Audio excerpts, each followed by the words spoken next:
శాంతపురి రాజ్యానికి 10 మైళ్ల దూరంలో ఒక చిన్న దుర్గమ్మవారి గుడి ఉంటుంది. ఆ గుడిలో సుధామ అనే వ్యక్తి ఆస్థాన పండితులుగా ఉన్నాడు. సుధామ రోజు గుడిలో పూజలు చేశాడు. ఆ గుడిలో ఒక అందమైన కొలను కలువలతో నిండి ఉంటుంది. సుధామ ఇల్లు కూడా గుడికి సమీపంలోనే కొద్ది దూరంలోనే ఉంటుంది. ఒకరోజు చందు అనే వ్యక్తి గుడికి వచ్చాడు. పూజాధి కార్యక్రమాలు పూర్తి చేసుకున్నాడు. చందు ఒక వ్యాపారి మరియు ఆ రాజ్యంలోనే ధనవంతుల్లో ఒకరు. కాని చందుకి పందెం వేయటమంటే చాలా ఇష్టం. అందరితో ఏదో విధంగా పందెం వేసి మాయలు చేసి డబ్బులు దోచుకునేవాడు. చందు పూజ పూర్తి చేసుకుని ఒక చిన్న గట్టుపై కూర్చుంటాడు. పక్కనే ఆగుడి పంతులు అయిన సుధామ కూడా చందు పక్కనే కూర్చుని ఉంటాడు. సుధామతో చందు, పంతులుగారు, ఏంటి ఈరోజు ఖాళీగా ఉన్నారు? భక్తులు వచ్చి వెళ్ళిపోయినట్లున్నారు. ఈరోజు మీకు దక్షిణ తక్కువ వచ్చిందా ఏమిటి? అదేం లేదు చందు, మీ వ్యాపారం ఎలా నడుస్తుంది? మీరు ఇంకా పందాలు వేస్తున్నారా లేక మానేశారా? పంతులుగారు, నాకు పందాలు అంటే చాలా ఇష్టం అని మీకు తెలుసు కదా. నేను మీకు ఒక పని చెప్తా, అది పూర్తి చేస్తే ఒక 100 వరహాలు ఇస్తాను అని సుధామతో చందు అంటాడు. సుధామ చాలా మంచి వ్యక్తి మరియు చందు దొంగ ఎత్తుల గురించి సుధామకు తెలియదు. పైగా సుధామ కూతురు వివాహం దగ్గరలోనే ఉండటంతో తనకు ఈ డబ్బు చాలా ఉపయోగపడుతుందని పందెంకి సరే అంటాడు సుధామ. సరే చందు, ఇంతకీ పందెమేమిటి? ఈ కనిపించే కొలనులో నువ్వు రాత్రంతా నిల్చునే ఉండాలి. తెల్లవారుజాముతో పందెం పూర్తవుతుంది. పందెం గెలిస్తే నేను నీకు 100 వరహాలు కానుకగా ఇస్తాను అని చందు చెప్పేసరికి సుధామ మనసులో ఇలా అనుకుంటాడు. ఇదేమో చలికాలం, తీరా చూస్తే బయట కూడా కాదు, నిళ్లలో ఉండమంటున్నాడు. ఒక పక్క నాకు డబ్బు చాలా అవసరం. సరే, ప్రయత్నం చేద్దాం. 100 వరహాలు అంటే ఊరికినే ఇస్తారా ఏమిటి? ఈ మాత్రం కష్టం పడాలి కదా అంటూ తనలో తానే మాట్లాడుకుంటూ ఉంటాడు. చందు అక్కడ నుంచి వెళ్ళిపోతాడు. తన దగ్గర పనిచేస్తున్న రామయ్యను అక్కడే ఉంచుతాడు. చూస్తుండగానే రాత్రి కావస్తుంది. సుధామ పూజాది కార్యక్రమాలు పూర్తి చేసుకుని భోజనం చేస్తాడు. రామయ్యకు కూడా భోజనం తెస్తాడు. నెమ్మదిగా నీటిలోకి దిగి దుర్గమ్మ నామం తలుచుకుంటూ ఉంటాడు. ఇంతలో తెల్లవారుతుంది. తెల్లవారటంతో చందు వస్తాడు. రామయ్యను చందు ఇలా అడుగుతాడు. రామయ్య, మనం పందెం గెలిచామా? ఈ సుధామ రాత్రంతా కలనులోనే ఉన్నాడా? లేదయ్యా, పంతులుగారు రాత్రంతా కొలనులో ఉన్నారు. కావున మనం పందెం ఓడిపోయాం. అవును చందు, నేను రాత్రంతా కొలనులోనే ఉన్నాను. రామయ్య చెప్పేది నిజం. నేను పందెంలో గెలిచాను. నా 100 వరహాలను ఇవ్వు. నేను మీ మాటలు నమ్మను. మీరిద్దరూ కలిసి ఏదో మాట్లాడుకుని నన్ను మోసం చేద్దామనుకుంటున్నారా?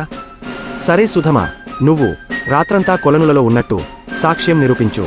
రాజుగారి భవనం పైన ఉన్న చిన్న దీపం రాత్రంతా వెలుగుతూ ఉంది. ఎవరో అతిథులు వచ్చారు అనుకుంటా.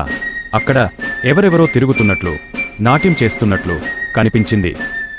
ఈ మాటలు విన్న చందు ఆశ్చర్యపోతాడు. ఇంతలో అటుగా వెళుతున్న సైనికుడు గుడికి వస్తాడు. సైనికుడు సుధామతో, పంతులుగారు, నేను రాజభవన్ నుండి వస్తున్నాను. రాజుగారు తన పేరును పూజ చేయించి ప్రసాదం తీసుకురమ్మని నన్ను పంపించారు. త్వరగా పూజ చేసి ప్రసాదం ఇవ్వండి. సరే, కాని రాత్రి మీ రాజ్యంలోకి ఎవరైనా బంధువులు వచ్చారా? మీరంతా రాత్రి మేలుకొని ఉన్నారా అని చందు సైనికుణ్ణి అడుగుతాడు. సైనికుడు అవును అని చెప్పేసరికి చందు నివ్వెరపోతాడు. సుధామ సైనికుడికి ప్రసాదం ఇస్తాడు. సైనికుడు వెళ్ళిపోతాడు. చందు సుధమని మోసగించడానికి మరల ప్రయత్నం చేస్తూ ఇలా అంటాడు. నేను నీకు ముందే చెప్పానుగా, ఎలాంటి వేడి ఉండకూడదు అని. నువ్వు కొలనులో ఉండి రాజుగారి అంతస్తులో ఉన్న దీపం నుండి వచ్చే వేడిని గ్రహించావు. అందువలన రాత్రంతా కొలనులో ఉండగలిగావు. మోసం చేశావు. అదేంటి చందు ఇలా అంటున్నావు? అంత చిన్న దీపం వేడి ఇంత దూరం వరకు ఎలా వస్తుంది? సరే, మనం రాజుగారు దగ్గరికి వెళ్దాం. ఆయనే మనకి న్యాయం చేస్తారు అని సుధామ చందుతో అంటాడు. చందు వినిపించుకోకుండా అక్కడ నుంచి వెళ్ళిపోతాడు. సుధామ రాజుగారి దగ్గరికి వెళ్ళి జరిగినదంతా చెప్తాడు. రాజుగారు సుధామతో, సరే సుధామ, నువ్వు 2 రోజుల తర్వాతరా నీ డబ్బు నీకు ఇప్పిస్తాను. ఆ చందుకి ఎలా చెప్పాలో నాకు బాగా తెలుసు. సరే, నువ్వు వెళ్ళు సుధామా. సుధమ రాజుగారికి నమస్కారం చేసి వెళ్ళిపోతాడు. రాజుగారు తన తెలివితేటలతో మంత్రి రామ్నాథ్తో ఇలా చెప్తాడు. రామ్నాథ్, ఈ చందు సుధామని మోసం చేశాడు. మనం ఎలాగైనా సుధామకి న్యాయం చేయాలి మరియు చందుకి గుణపాఠం చెప్పాలి. సరే, నేను చెప్పినట్లు చెయ్యి అని రామనాథ్ని చందు దగ్గరికి పంపిస్తాడు. రామ్నాథ్ రాజుగారు చెప్పినట్లు చందు దగ్గరికి బయలుదేరుతాడు. చందుతో మంత్రి రామ్నాథ్ ఇలా అంటాడు. చందు, మన రాజుగారు నువ్వు మంచి వర్తకుడు అని నిన్ను విందుకు ఆహ్వానించమని నన్ను ఇక్కడికి పంపారు. రేపు నీకు పంచభక్ష పరమాన్నంతో విందు ఉంది. త్వరగా వచ్చేయండి. సరే మంత్రిగారు, నేను తప్పకుండా వస్తాను. రాజుగారిని అడిగానని చెప్పండి. సరే అని చెప్పిన తరువాత చందు రాజ్యానికి విందు కోసం బయలుదేరుతాడు. రాజుగారు చందుతో మాట్లాడి లాభక్షేమాలు అడిగి అతిథి మర్యాదలు చేస్తారు. చాలా గంటలు వేచి చూశారు. భోజనం తయారైంది అని ఎవరూ రావడం లేదు. రాజుగారు చందుతో ఇలా అంటాడు. అన్ని పదార్థాలు తయారయ్యాయి, కాని నెయ్యి ఒకటి మాత్రం చేస్తున్నారు. మనం వెచ్చి చూద్దాం అని చందుతో చెప్పి మాటల్లో పెడతారు. 2 గంటల సమయం గడుస్తుంది. సరే, మనం వెళ్ళి చూద్దాం పద అని చందుని రాజుగారు వంటగదిలోనికి తీసుకువెళ్తారు. వంటగదిలో నేలపై పొయ్యి ఉంటుంది. చాలా ఎత్తులో ఉట్టిలో కట్టిన కుండ వేలాడుతూ ఉంటుంది. అది చూసిన చందు ఇలా అంటాడు. ఇలా అయితే నెయ్యి ఎలా తయారవుతుంది? ఇలా ఎంతసేపు ఉంచినా పొయ్యి వేడికుండకు తగలదు. నెయ్యి తయారు కాదు.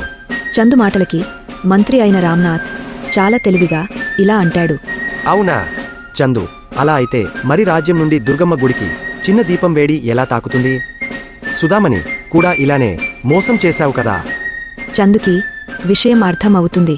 క్షమించమని వేడుకుంటాడు. రాజుగారు చందుని మన్నించి సుధామని పిలుస్తారు. సుధామకి కూడా సుధామ, నన్ను క్షమించు. తరువాత రాజుగారు చందుకి మరియు సుధామాకి మంచి భోజనం పెట్టి వాళ్ల ఇంటికి పంపిస్తారు. ఈ విధంగా రాజుగారు చందుకి తగిన గుణపాయం చెప్పి సుధామాకి న్యాయం చేస్తారు.